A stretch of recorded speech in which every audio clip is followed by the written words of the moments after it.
வணக்கம் நண்பர்களே! Saudi Arabia, ரியாத்திலிருந்து உங்கள் நண்பன். சவுதி அரேபியா மெக்காவில் ஜபல் அல் நூரில் உள்ள ஹீரா குகையை அணுகுவதற்கு வசதியாக கேபிள் கார் அமைப்பை உருவாக்கப் போவதாக அறிவித்துள்ளது. இப்ப நம்ம பார்த்துக்கிட்டு இருக்க இந்த வீடியோ சிறுவருக்கான உடற்பயிற்சி கூடமோ, ஜிம்மோ இல்ல. எக்ஸிட் 25ல ரவுதா அட்டாரா பயங்கர ஸ்கூல் தான்.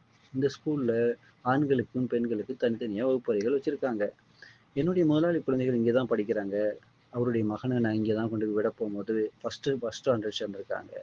குழந்தைகள் புதிதா சேர்ந்த உடனே அவங்கள கிளாஸ்ல இது பண்ணி, அவங்கள கிளாஸ் எடுக்கிறது இல்ல. இது போல 1 வாரத்திற்கு விளையாடக்கூடிய வாய்ப்ப அவங்களுக்கு குடுக்குறாங்க. சந்தோஷமா குழந்தைகள் விளையாடுறாங்க. அவங்களுக்கு மார்னிங் பிரேக்ஃபாஸ்ட்டு மற்றும் உணவு, தண்ணீர், டீ, ஐஸ்கிரீம் மற்றும் பெற்றோர்களுக்கும் அதை கொடுத்து வரவேற்கிறாங்க.